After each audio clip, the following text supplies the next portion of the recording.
আল্লাহ চাইলে ওই দরুদ শরীফ পড়ার ওসিলায় ওই ব্যক্তিকে কিয়ামতের দিনে, কঠিন দিনে, বিচারের দিনে একবার দরুদ শরীফ পড়ার ওসিলায় আল্লাহ চাইলে ওই ব্যক্তিটাকে নাজাতের ওসিলা করে আল্লাহর দয়ার জান্নাতটা নসিব করতে পারে। জোরে বলো, আর একটু জোরে হবে না? নবী না होता तो कुछ भी ना होता, ना जमीन होता, ना आसमान होता, ना चांद होता, ना सूरज होता, ना काबा होता, ना नमाज होता।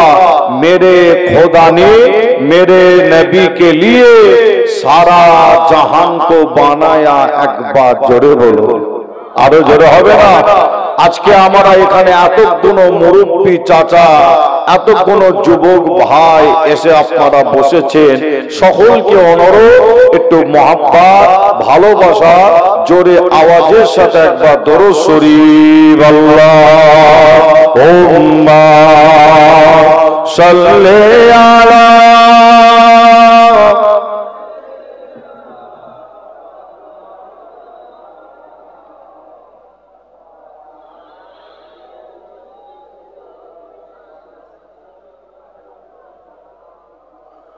गुलामी मोहम्मद हो,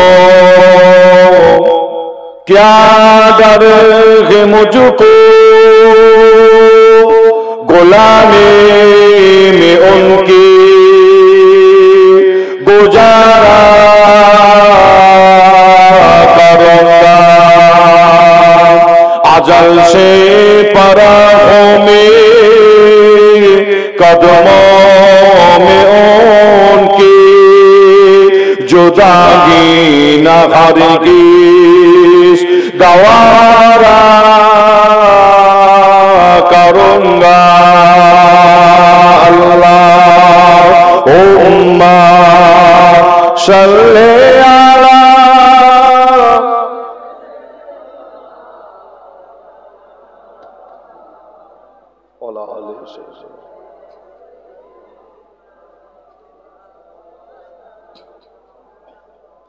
নবী রওজা শরীফ দেখে মন ভরে যায়, দিদার দাও গো শাহে মদিনা, দিদার দাও গো শাহে মদিনা।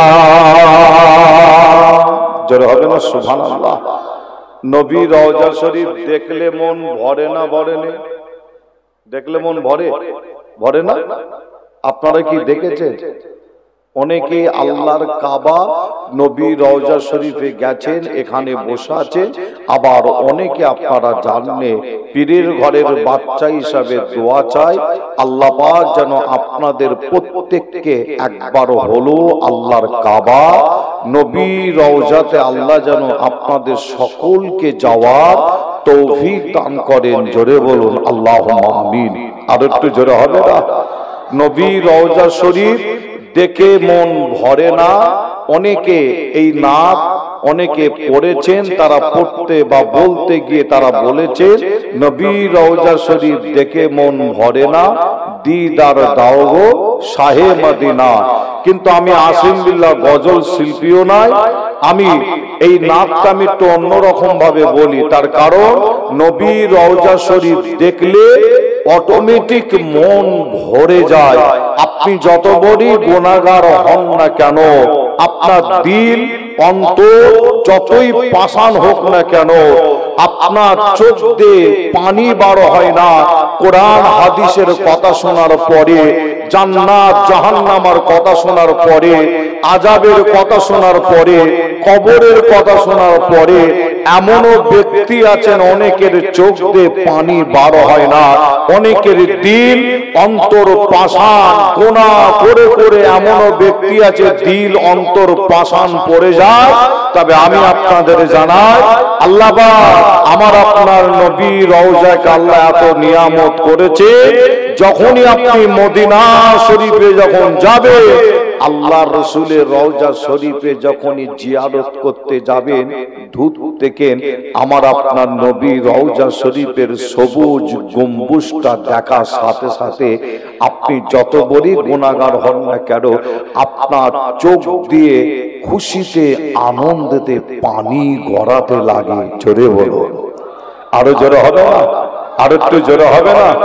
নবীর রওজা শরীফ দেখে মন ভরে যায়, দিদার দাও গো শাহে মদিনা, দিদার দাও গো শাহে মদিনা।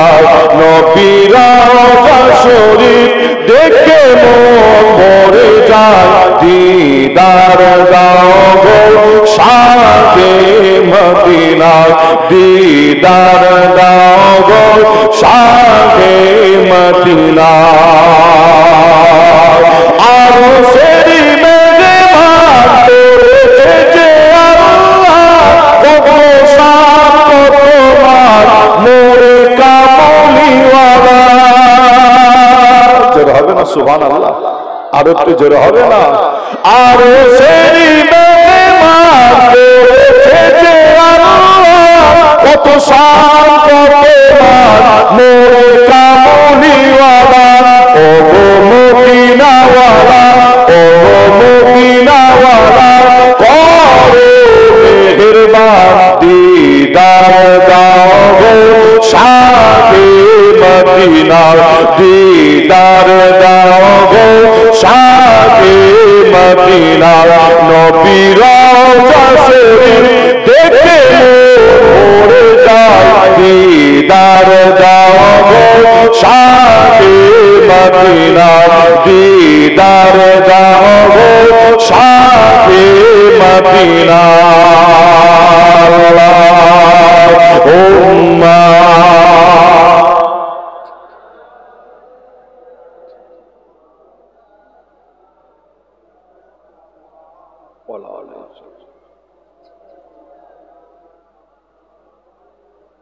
বলো লা ইলাহা ইল্লাল্লাহ, লা ইলাহা, মাশাআল্লাহ, আরো মহব্বতে লা ইলাহা ইল্লাল্লাহ, লা ইলাহা ইল্লাল্লাহ, লা ইলাহা ইল্লাল্লাহ সাল্লাল্লাহু আলাইহি ওয়াসাল্লাম। قال الله تعالى في كلام المجيد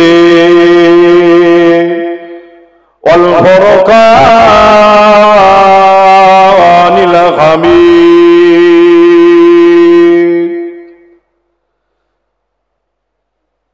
كل نفس ذائقة الموت।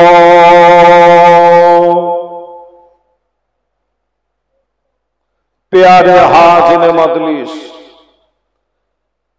আমার দিনদার নেককার আল্লাহওয়ালা, আমার মুরব্বী, আমার চাচা জান গণেরা, জওয়ান যুবক ভাইয়েরা, পর্দার অন্তরের আড়ালে অবস্থিত আমার মা ও বোনেরা, ওলামায়ে কেরাম, হাফেজে কোরআন, আল্লাহ তাআলার হাজী বান্দা গণেরা, আমার গ্রামবাসী ভাইজানেরা, দূর দূরান্ত দেখেন আগত আমার ভাইজান, আজকে কারে এই মাহফিলে এবং মাদ্রাসার কমিটি সাহাবান গণেরা খেদমাতে আপনাদের কাছে এসে হাজির হয়েছি।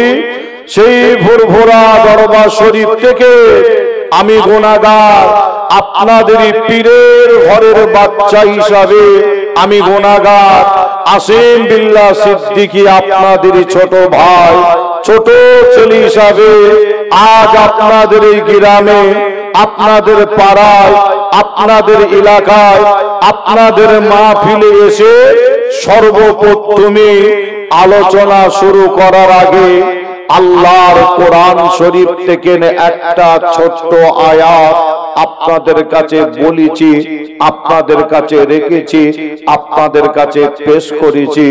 নিশ্চয় এখানে যত ভাই চাচা আপনারা আলোচনা শুনছে এবং পর্দার অন্তরের আড়ালে আমার যে সমস্ত মা বোনেরা আলোচনা শুনছে, নিশ্চয় আপনারা আমার জবান থেকে আয়াতটা আপনারা শুনেছেন।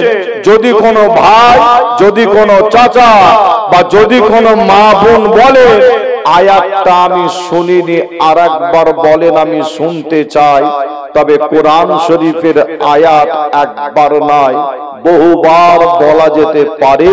কিন্তু আয়াত বলার আগে আপনাদের জানাই, এই পৃথিবীর জমিনে আজও এমনও মুসলমানের ঘরের ছেলে মেয়ে আছে আল্লাহর কোরআন শরীফটা খুলে দিলে অনেকে পড়তে পারবে না। পৃথিবীর জমিনে আজও এমনও মুসলমানের ঘরের ছেলে মেয়ে আছে দাদা, আছে দাদা, যে আমি পৃথিবীর কথা বাদ দিলাম, আপনাদের থানাটার নাম হলো কি নাম? বসিরহাট, তাই তো নাকি? আপনাদের এই বসিরহাট থানার এরিয়ায়, শুধু বসিরহাট থানার এরিয়ায় যদি খোঁজ করে দেখা যায় আজও এমনও মুসলমানের ঘরের ছেলে মেয়ে আছে আল্লাহর কোরআন শরীফটা খুলে দিলে অনেকে পড়তে পারবে না। আছে না ভাই? খোঁজ করলে পাওয়া যাবে না? বসিরহাট থানার এরিয়ায় খোঁজ করলে অবশ্যই পাওয়া যাবে। কিন্তু আমি আপনাদের বলি, মুসলমান হিসাবে প্রত্যেককে কোরআনের শিক্ষা অবশ্যই নিতে হয়। কিন্তু আপনাদের জানাই, যিনি কোরআন পড়তে পারে না তিনি কিন্তু কোরআন শরীফটাকে কিন্তু অপমান করে না। যিনি কোরআন পড়তে পারে না তিনি কিন্তু কোরআন শরীফটাকে বেইজ্জতি করে না। যিনি কোরআন পড়তে পারে না তিনি কিন্তু কোরআনকে মহব্বত করে, কোরআনকে ভালোবাসে। কোরআন শরীফ পড়তে পারে না কিন্তু লক্ষ্য করলে দেখবেন ওই ব্যক্তিটা কোরআন শরীফটা হাতে করে নিয়ে কোরআনে দুটো ঠোঁট লাগিয়ে দিয়ে চুমা দেয়। যিনি কোরআন পড়তে পারে না লক্ষ্য করলে দেখবেন ওই মুসলমানটা কোরআন হাতে করে নিয়ে মহব্বতের সাথে বুকের মধ্যে জড়িয়ে ধরে। এক কথায় আমি আপনাদের যেটা বলতে চাই, বোঝাতে চাই এটাই, কোরআন যিনি পড়তে পারে না তিনি কিন্তু কোরআনকে অপমান করে না, কোরআনকে বেইজ্জতি করে না, কোরআনকে অসম্মান করে না, মহব্বত করে, ভালোবাসে। কিন্তু আমি আপনাদের জানাই, বর্তমান 2025 সাল, আপনারা প্রত্যেকেই জানেন এই 2025 সাল এমন একটা কঠিন সময়, কঠিন টাইম। সারা পৃথিবী জুড়ে কঠিন প্ল্যান চক্রান্ত চালানো হয়। সারা পৃথিবী জুড়ে চলছে একটা কঠিন প্ল্যান, যে অনেক প্ল্যান চালানো হয় তার মধ্যে একটা কঠিন প্ল্যান, সেটা হলো কোরআনকে পৃথিবীর জমিন থেকে কিভাবে মিটিয়ে দেওয়া যায়, কোরআনকে পৃথিবীর জমিন থেকে কিভাবে মুছে দেওয়া যায়, কোরআনকে পৃথিবীর জমিন থেকে কিভাবে ধ্বংস করে দেওয়া যায়। সারা পৃথিবী জুড়ে মনে রাখবেন এই প্ল্যানটা কিন্তু কঠিন ভাবে চালানো হচ্ছে। অনেক প্ল্যান চলছে, তার মধ্যে একটা কঠিন প্ল্যান কোরআনকে মিটিয়ে দেওয়ার একটা কঠিন প্ল্যান। তবে আপনাদের ছোট ভাই ছেলে হিসাবে যদি আপনাদের বলি, নিশ্চয়ই বুঝতে পারবেন। কখনো আমরা মোবাইলে দেখেছি কোরআন শরীফ ছিঁড়ে ছিঁড়ে ফেলে দেয়া হচ্ছে, আবার আমরা মোবাইলে নিশ্চয়ই এটাও দেখেছি, আপনারাও নিশ্চয়ই দেখেছেন, কোরআন শরীফের উপরে পা দিয়ে দাঁড়িয়ে ছবি তুলে মোবাইলে ছাড়া হয়েছে। কি দেখেন না আপনারা? দেখেন না? আবার আমরা এটাও দেখেছি কোরআন শরীফ পুরানো হচ্ছে, কোরআনের গায়ে আগুন লাগানো হচ্ছে, ওপেন রাস্তায় দাঁড়িয়ে কোরআন পুরানো হচ্ছে। সারা পৃথিবী জুড়ে কঠিন প্ল্যান চক্রান্ত, তার মধ্যে একটা কোরআনকে মিটিয়ে দিতে হবে, কোরআনকে মুছে দিতে হবে। এই এত রাগ, কিছু ব্যক্তির এত রাগ, তার কারণ আমি আপনাদের বলে যাই, সারা পৃথিবী জুড়ে প্রত্যেক দেশে দেশে দেশে দেশে তো চলছে, কিন্তু একটা দেশ নাম আপনারা শুনেছেন, নাম হলো আমেরিকা। নাম শুনেন না? এই আমেরিকা এমন একটা দেশ, আপনারা মোবাইল প্রত্যেকের কাছে কম বেশি আছে। এই মোবাইলে একটা সফটওয়্যার গুগল বলে একটা অপশন আছে, গুগলে গিয়ে আপনি প্রশ্ন করুন, প্রশ্ন করলে উত্তর পাবে। বর্তমান এই 2025 সালে আমেরিকার মতন দেশে এই কোরআন শরীফকে নিয়ে গবেষণা করতে করতে করতে করতে আমেরিকার মতন দেশে হাজার হাজার মানুষ আল্লাহকে আল্লাহ বলে, নবীকে নবী বলে ঈমান এনে কলমা পড়ে মুসলমান হয়ে গেছে। একবার জোরে বলো, জোরে হবে না? আর একটু জোরে হবে না? কোরআন শরীফের ভুল কিয়ামত পর্যন্ত একটা ভুল কেউ দেখাতে পারবে? সকলে বলেন, কেউ দেখাতে পারবে? আপনারা বলছেন না, কিন্তু যুগের পর যুগ একদল মানুষ তো কাজ করছে। কি কাজ করে না? কোরআন থেকে কিভাবে একটা ভুল বার করা যায়, তাদের চিন্তা ভাবনা কি জানেন? তাদের চিন্তা ভাবনা কোরআন শরীফ থেকে একটা ভুল বার করে সারা পৃথিবী জুড়ে তারা ছড়িয়ে দিতে চায়। দেখো, মুসলমানদের কোরআনের মধ্যে ভুল আছে, তাদের চিন্তা ভাবনা। কিন্তু আপনাদের ইতিহাসের কথা বলে যায়, কোরআন শরীফ নিয়ে যারা গবেষণা করছে কোরআনের ভুল ধরার জন্য, তারা অশিক্ষিত মূর্খ মানুষ। যে না, বড় বড় শিক্ষিত মানুষ তারা কোরআন পড়তে পারে, কোরআনের আয়াতের মানে করতে পারে, কোরআন নিয়ে গবেষণা করছে যুগের পর যুগ। আপনাদের বলে যাই, ইতিহাস সাক্ষী দেয়, যত কোরআন নিয়ে গবেষণা করে কোরআনের কাছে তারা যত আগায়, কোরআন এমন একটা আকর্ষণ আল্লাহ করেছে, যত কোরআন নিয়ে গবেষণা করে ভুল ধরার জন্য, কোরআনের কাছে যত আগায়, কোরআন শরীফের একটা ভুল পাওয়া তো দূরের কথা, তারা আল্লাহকে আল্লাহ বলে, নবীকে নবী বলে, তাদের মধ্যে কিছু মানুষ মুসলমান হয়ে গেছে। একবার জোরে বলো, আর একটু জোরে হবে না? আমি আসিম বিল্লাহ সিদ্দিকী সেই কোরআন শরীফ থেকে একটা আয়াত আপনাদের কাছে বলেছি, তবে আমি বলে যাই, আয়াতটা আবার একবার বলবো, কিন্তু বলার আগে বলি, এখানে এমনও ভাই চাচা আপনারা এসে বসেছেন, এমনও ব্যক্তি আছেন এখানে এই মজলিসে, এমনও ভাই আছেন, এমনও চাচা আছেন, মা বোনেদের মধ্যে যেনারা আলোচনা শুনছেন, তেনাদের মধ্যে এমনও মা বোন আছে আল্লাহর কোরআন শরীফ খুলে দিলে অনেকে পড়তে পারবে না।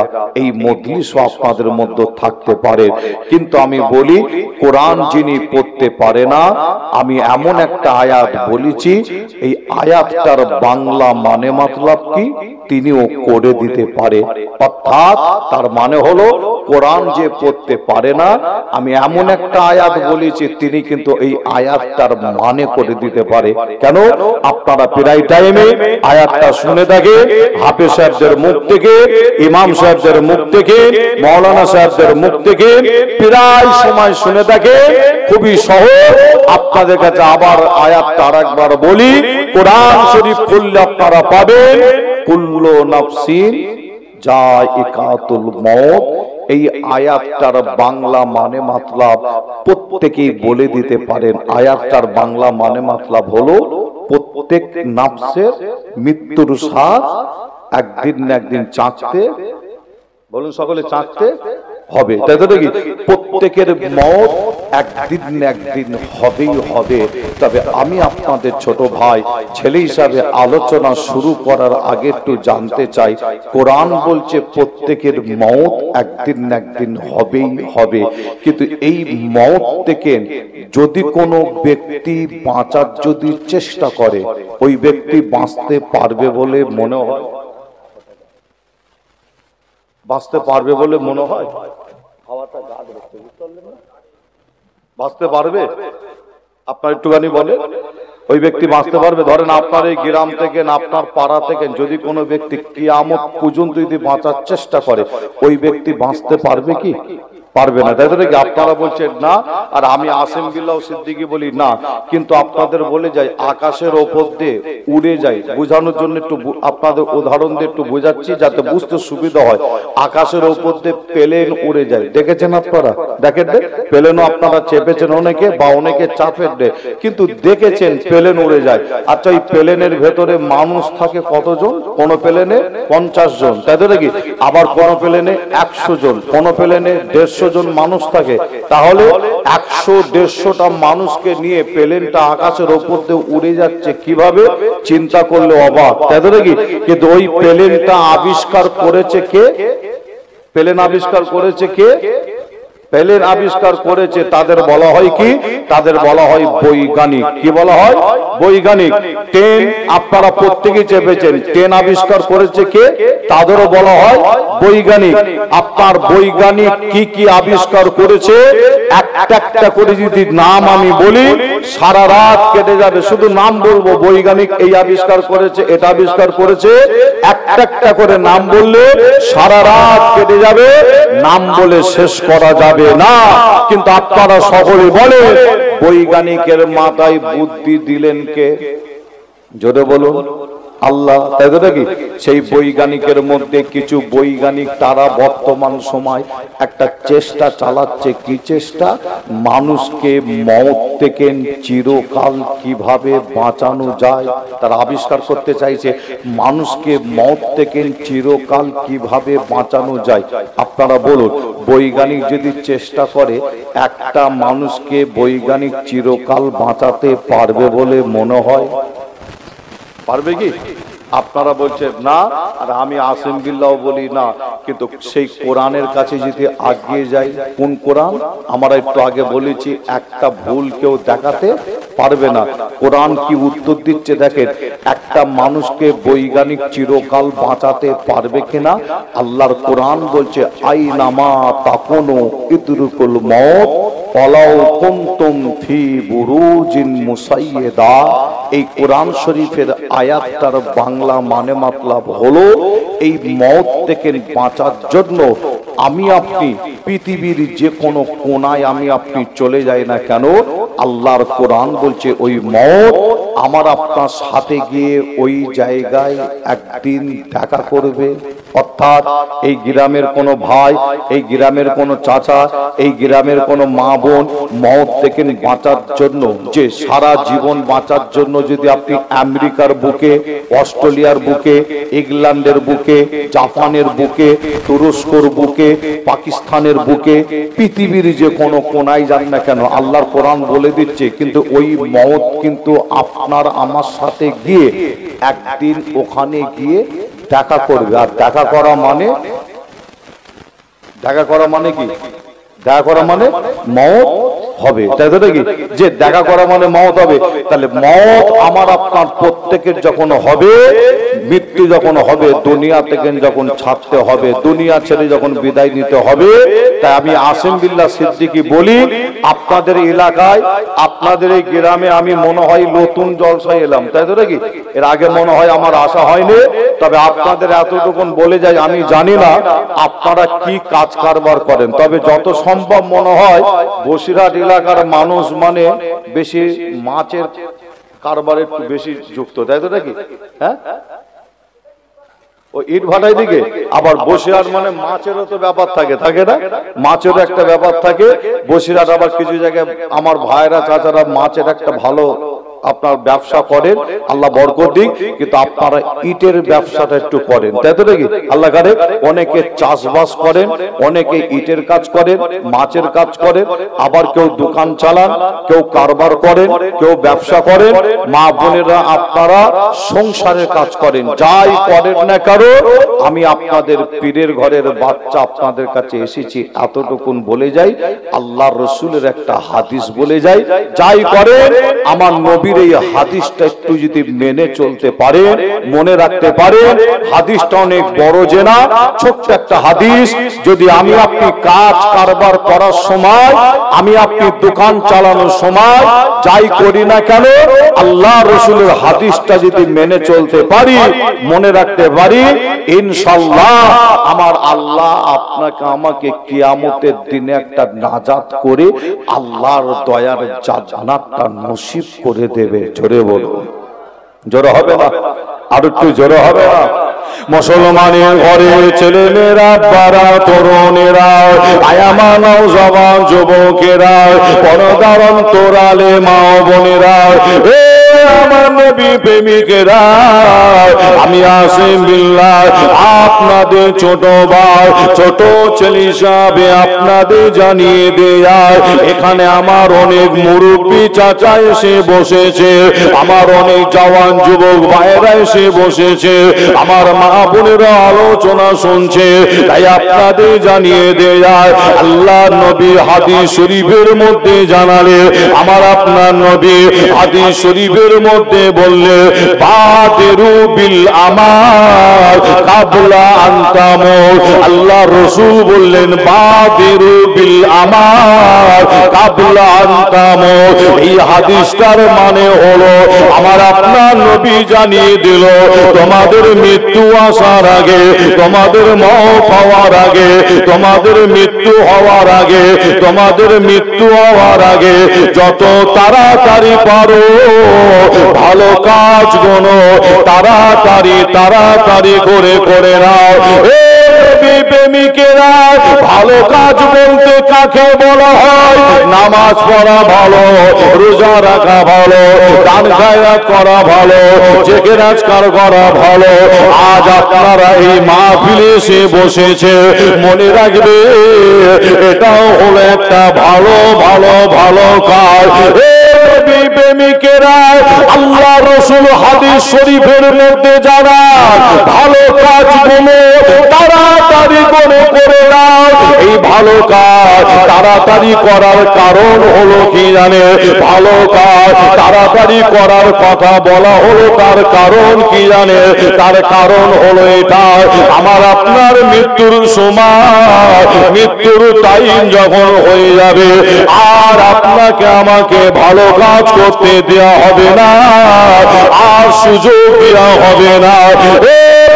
প্রেমিকেরা, আমার নবীর উম্মত উম্মতেরা, তাই আমি আসিম বিল্লাহ আপনাদের জানিয়ে দিয়ে যায়, মরতে যখন হবে, দুনিয়া থেকে যখন বিদায় নিতে হবে, আমলি জিন্দেগি, আমলি ময়দান আপনাকে আমাকে তৈরি করতে হয়, কবরের কাজ করতে হয়, আখিরাতের কাজ করতে হয়, মাহশারের কাজ করতে হয়, কিয়ামতের দিনে কাজ করতে হয়। দুনিয়ার পাশাপাশি আখিরাতের চিন্তা, দুনিয়ার পাশাপাশি কবরের চিন্তা, দুনিয়ার পাশাপাশি মাহশারের চিন্তা যে ব্যক্তিরা করে, আল্লাহ নবী হাদিস শরীফের মধ্যে জানায়, ওই ব্যক্তিটাই হলো একজন উত্তম ব্যক্তি। আরো জোরে বলো সুবহানাল্লাহ, আরো তো জোরে বলো সুবহানাল্লাহ। প্রেমিকেরা, তাই আপনাদের জানিয়ে দেয়, কিতাবের মধ্যে পাওয়া যায়, কবরটা হবে অন্ধকার, কবরটা হবে অন্ধকার।